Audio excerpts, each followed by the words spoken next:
Not everyone gets to see their own testicle. 10 out of 10 do not recommend. And they send me home with some pain meds and a note for work. Side note, we did have another kid, so I will certainly not recommend this as an alternative vasectomy method.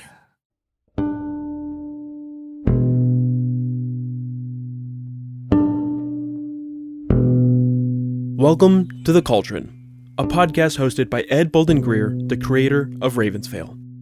In each episode, Ed will have free-flowing conversations about life, culture, and personal growth. Expect to hear from storytellers, authors, experts, life gurus, thought leaders, and influencers.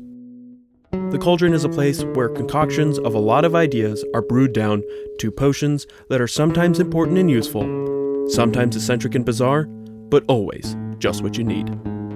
The Cauldron podcast may contain explicit language and thematic elements not suitable for all audiences. Listener discretion is advised.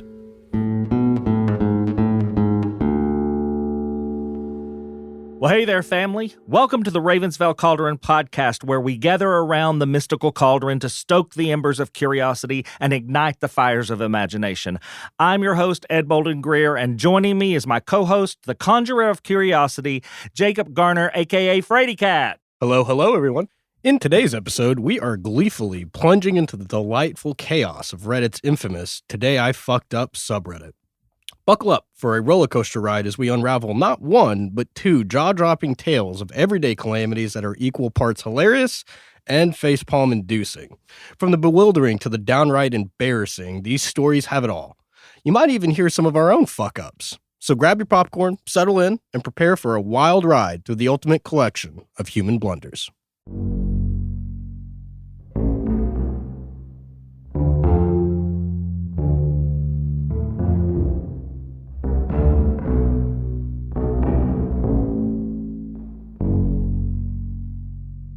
Hey, Jacob, how you doing, man? Dude, I am loving the weather so much today. It is so nice out. I was able to drive here with my windows down, so I collected all of that delicious allergy, whatever. All that Sucked it right into the window. Sucked it. You're good at sucking. That's Sucked it right down. What about you, man? How you been? Oh, good. Excuse me. You okay over there, man? Yeah. God. Talking about the allergies choked me up a little bit. So I got a couple things that's going on. Of course, recently we had our annual meeting for the company. Oh, yeah. And that went off without a hitch. Yeah, your first speaker was amazing. You're right. Presley did a great job. Whatever. So that's a thing that's done, checked off. Thank God. Move forward to next year. And I've had this, or I guess I should say, Jared and I have had this ongoing dilemma with our shower in the primary bedroom. It is your boulder, and you are Sisyphus. And you know what? I think we have it solved.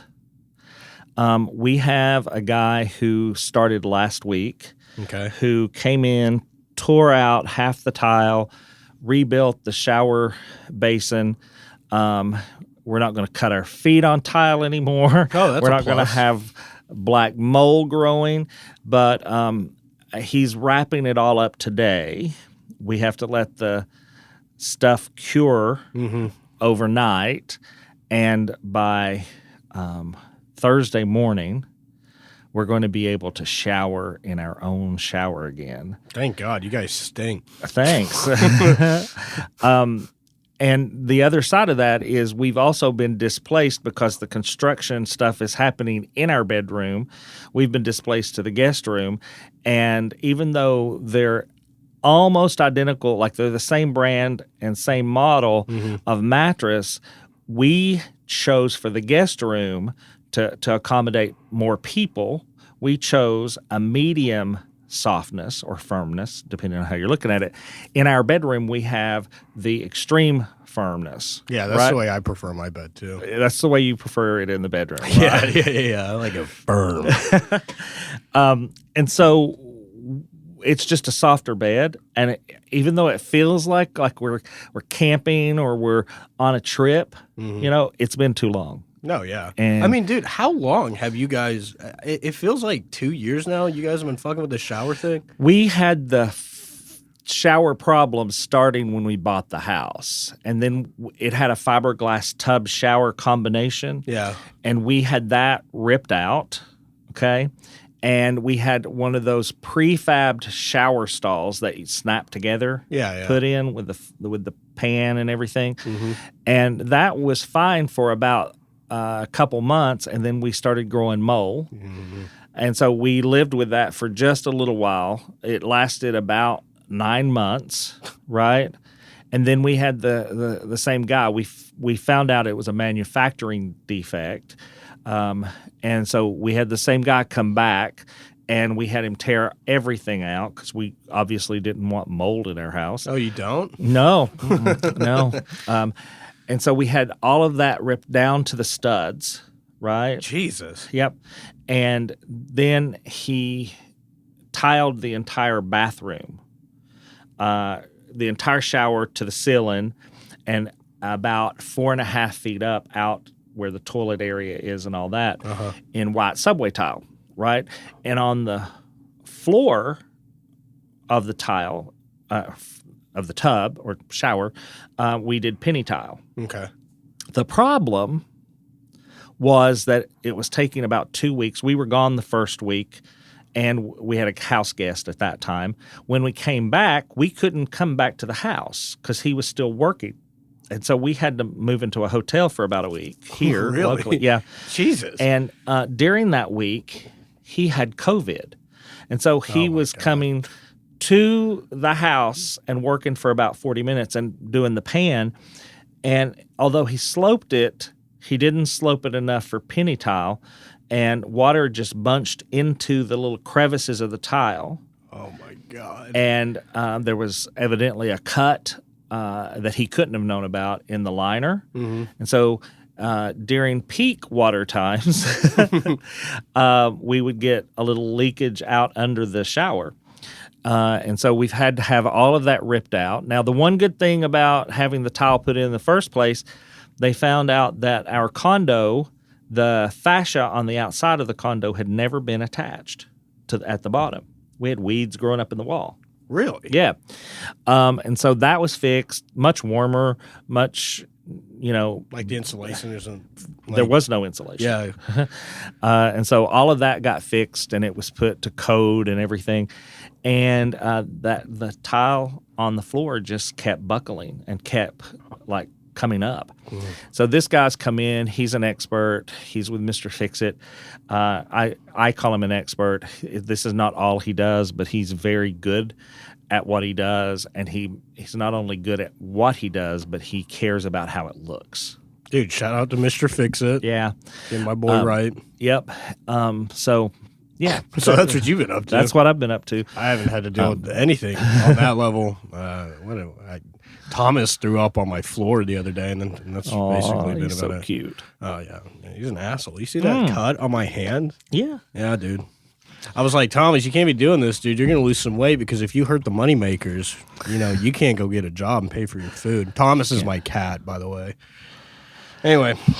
Well, hey, family. We want you to take a deeper dive into the world of Ravensvale by visiting our website at www.ravensvale.com. It's your one-stop hub for all the exclusive content we've crafted just for you guys. Don't forget to follow us on social media to stay connected and never miss an update. You can do all of that from the website. Yeah, guys, check it out. I mean, the website, it's perfect. So instead of having to go to this link, that link, this link, that link, you can just go to the website. It's all aggregated right there. Find your poison of choice for your social media and come interact with us. It'll be a party. So basically, I think I may have fucked up, speaking of today's episode. I think you have too. So for the listeners, did I ever tell the listeners the story of the last time I went? Yeah, you told them what happened. You told them that you went on vacation last year. Yeah. Somehow Jacob thinks that he needs to go on a vacation every year. Yeah, I'm spoiled. Yeah, you guys should pay me less, so I can't afford it. But I go on a cruise. This is like my 3rd or 4th year in a row going on a cruise this time of year with my twin Zach. I look at it as the best example of really putting the death knell in the cold-ass weather is by going to the Bahamas. But last year, I'll just give you a quick overview.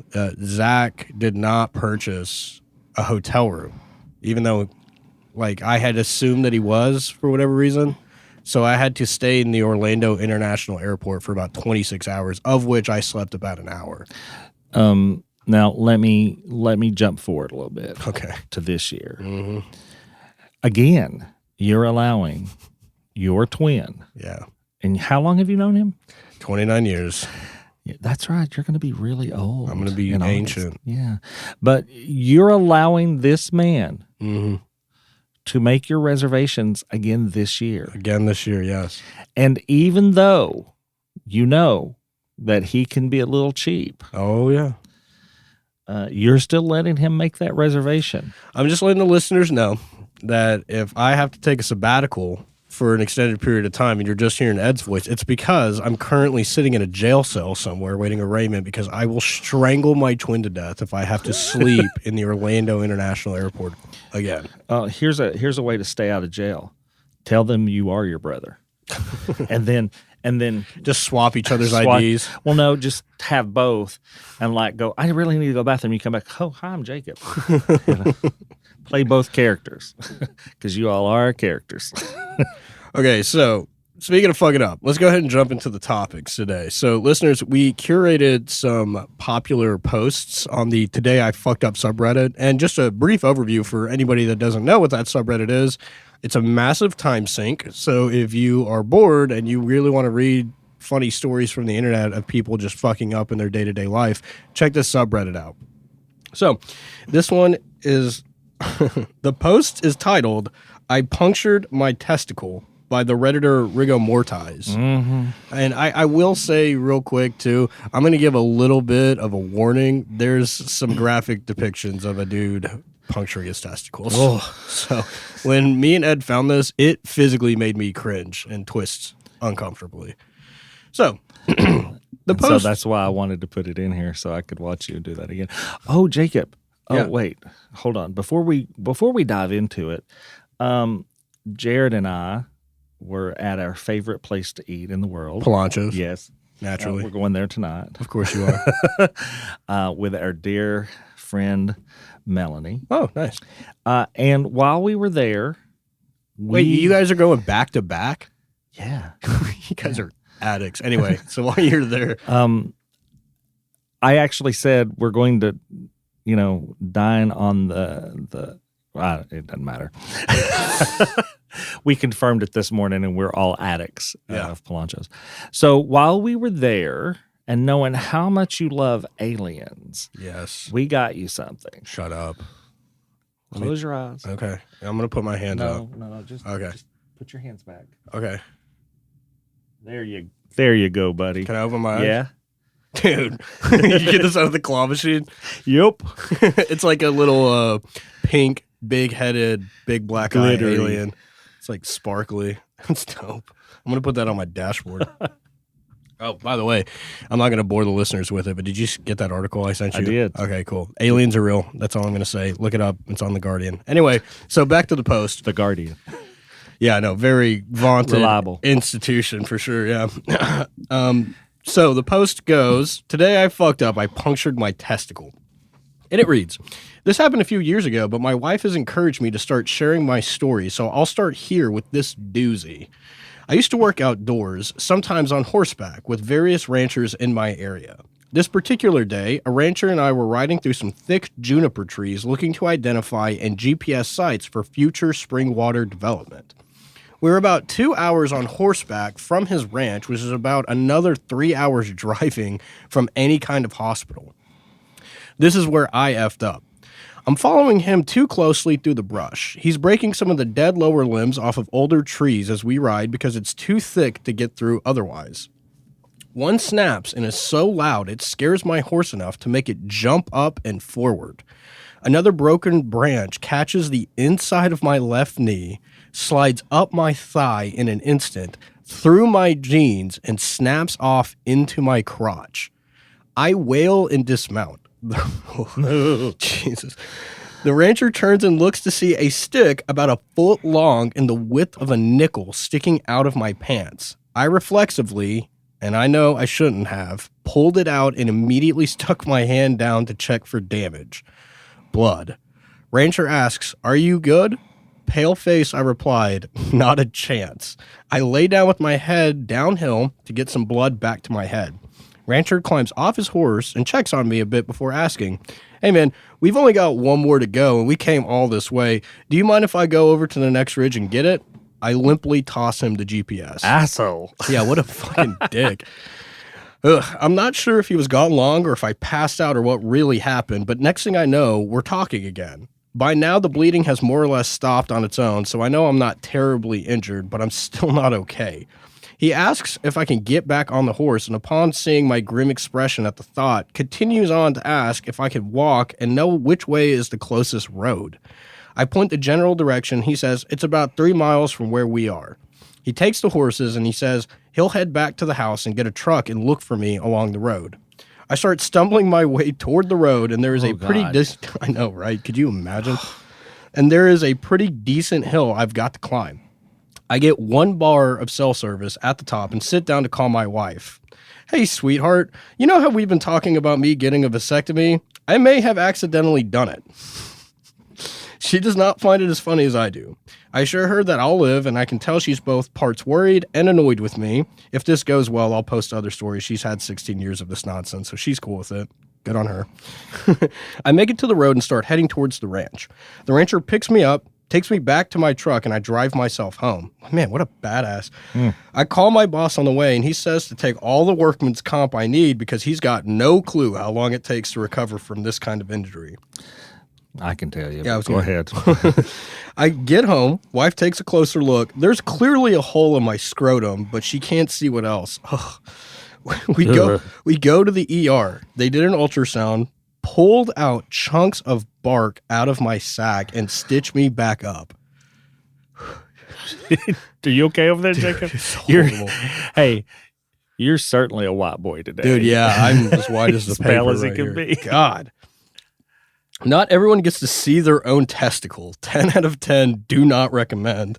And they send me home with some pain meds and a note for work. Side note, we did have another kid, so I will certainly not recommend this as an alternative vasectomy method. Ugh. What the fuck? I'm going to talk about the bleeding for a minute. So 2 things have happened to me in my life. Yeah. Okay. Back when I was younger, people were, grooming themselves. Yeah. And I was using some clippers. Oh God. And it took 2 days for that shit to stop bleeding. And then another time, I zipped my scrot into my zipper. Oh. And that one was pretty painful, but it didn't bleed as much. It's pretty vascular down there. But, God. Dude, to be fair, I don't even know how he particularly fucked up besides just following too closely. Yeah, that was it. He followed too closely. Maybe, dude, I bet you money this dude's going to wear an athletic cup whenever he rides out now. Yep. I like the way his wife reacted to it. Like, she's just like, it's just you. Dude, they would have had to helicopter my ass out of there. I can't believe this dude walked. I can't believe he didn't lay over the back of the horse and let it carry him out. Oh, God. It was funny when we were looking at the script. Ed was like, man, we got to figure out a transition to the next topic. But it sounds like this guy almost transitioned for us. So you are evil. So this next story is today I fucked up by mistaking my coworker's wedding ring for a new piercing. Okay. So this happened yesterday, and I'm still dying of embarrassment. I, 32-year-old female, work in a small office, and we have a fairly new coworker, let's call him Jim, 28 male, who started about a month ago. Jim is super friendly, but we haven't had too many interactions yet. Yesterday, I noticed something shiny on Jim's finger, and for some bizarre reason, my brain thought, hey, that must be a cool new piercing. What? Without considering the fact that it was clearly a ring, I was still pretty early. Sorry. It was still pretty early in the morning, so I'll blame it on the lack of coffee. I walked up to Jim and with way too much enthusiasm say, "Wow, Jim, I didn't know you had a piercing. When did you get it?" Jim looked at me, slightly confused, and then glances at his hand. It takes a second before it clicks, and he burst out laughing. At this point, I'm still standing there, grinning like an idiot, waiting for him to show me his piercing. Jim finally manages to catch his breath and say, "Thanks, but this is my wedding ring. I've been married for 2 years." Oh, my God. Cue the record scratch in my brain. I felt my face go from a normal human color to a delightful shade of tomato red in about 2 seconds flat. I stammered out an apology and made some lame excuse about needing more coffee, then retreated to my desk to die of embarrassment in peace. Moral of the story? Make sure you've had your morning caffeine fix before trying to engage in small talk. And maybe don't mistake someone's wedding ring for a piercing. Dude, this is like one of those things that you do all the time. I do all the time. Because you know me, I'm a coffee addict. And then there's sometimes like I'm so exhausted from the gym and I haven't had coffee that when I interact with people, I make dumb mistakes like this. And I have like a lexicon of them in my head that when I'm getting ready to fall asleep at night, it gives you like that full body jolt and cringe when you think about. I will say I've been the butt of a lot of your cringeworthy stuff. Oh yeah, yeah, for sure. And the worst part about it is like it's a bomb going off that a lot of people get secondhand cringe from seeing me fuck up. So this could happen to anybody. I think yeah. Although to be fair, who the fuck gets their finger pierced? I mean, really, I've never actually even heard of this. I was like, thing? Finger piercing? Yeah. So we kind of promised the listeners we would talk about our fuck ups. Yeah. And I'm not so sure that what I'm about to tell you is a fuck up, but it turned out to be one. Okay. Yeah. So this happened many years ago. I was with my ex. Okay. Okay. And we were living in Marietta, Georgia at the time. Okay. And it was Thanksgiving, and we were having Friendsgiving because Nice. we were not going home to be with families. Okay. And so we were going around the room, and each person was saying things they are grateful for and thankful for. Love that. And yeah, one of my favorite things about Thanksgiving besides food. Of course. And it comes to me, Mm-hmm. and I say, and I won't use the name, I'll just use X. Okay. I am so thankful for X. He is my peace. And I don't elaborate. And the entire room explodes with laughter, and his face turns bright red. Oh. I know what you meant. But Yes, I meant PEACE. But that's not how everybody with their dirty minds around that Thanksgiving table took it. And to this day, I will still occasionally get a text from some of those friends, and they'll say something like, "Have you heard from your piece lately?" Oh my God. Because, I've said this before, we're still friends. Yeah. He comes in and gets massage in the clinics and all of that. So, that was probably in the moment, probably one of the most embarrassing fuck-ups I've ever made. I've got one that's like just levels worse. Not that it's a contest. I've told you guys it's a contest. about this off the podcast, but I'll let the listeners know. So I'm very outspoken about like who I am and my identity, and because I have a Napoleon complex, being 5'5" and training MMA, I like to be confrontational in public when I think it's warranted. And Wait, you always think it's warranted. yeah, I know. In hindsight, this one definitely was not warranted. I was in a tire shop, and the tire shop lobby was very, very small because it was literally just a garage. So there's like 2 chairs and then a desk and then an employee behind it. There's this dude walks in. He's got to be in his like early 20s, kind of a muscular white guy, right? And he's wearing a T-shirt. That's why you were noticing. Yes, that's why I clued in immediately. But as he's facing away from me, I look at the back of his arm on his tricep. He has a symbol tattooed, a pretty large symbol. It was about the size of a soda can, okay? And I look at it, and I've watched a lot of World War II documentaries and read a lot of books, and I thought to myself, that looks like a Nazi symbol. Now, it wasn't a swastika. It was kind of like, imagine kind of like a Jesus fish standing upright.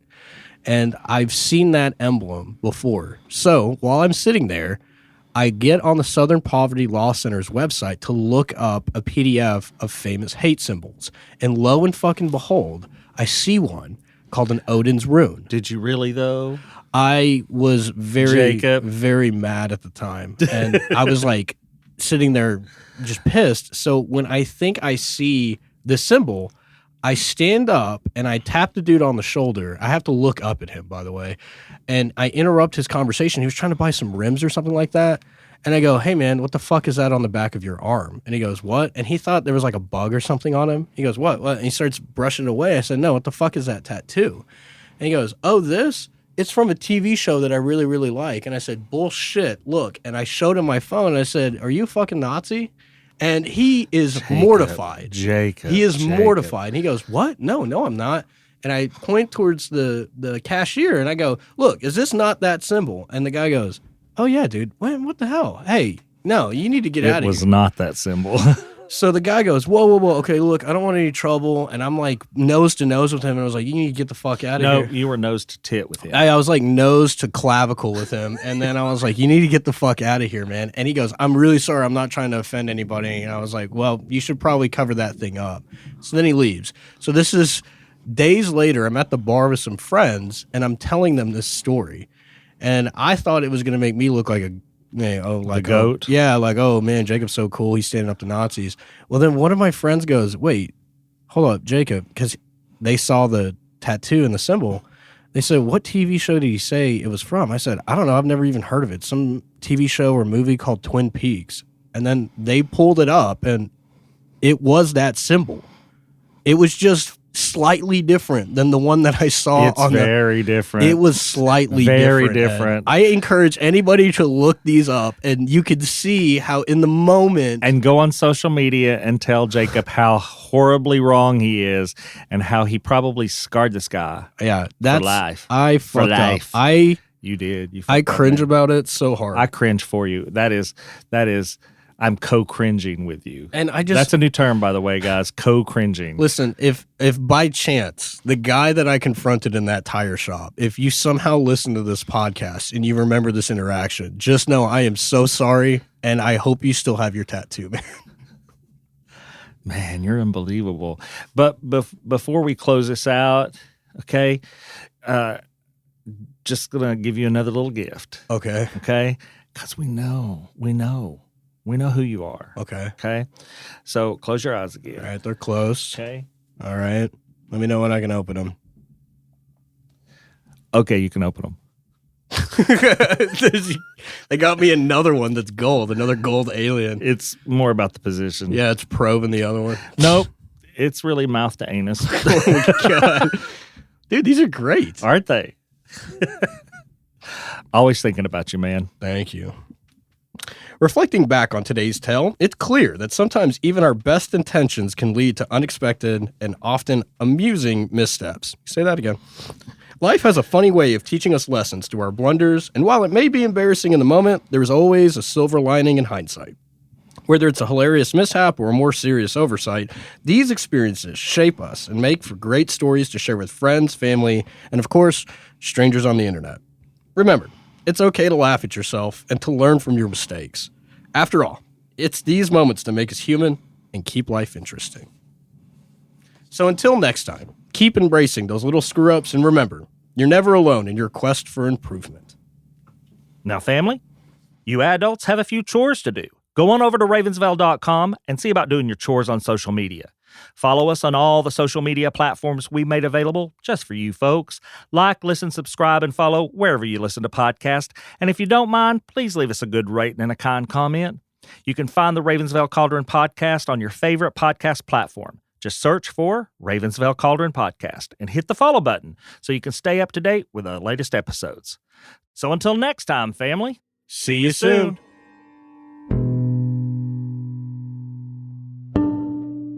The Ravensvale Cauldron is a production of Small Raven Media.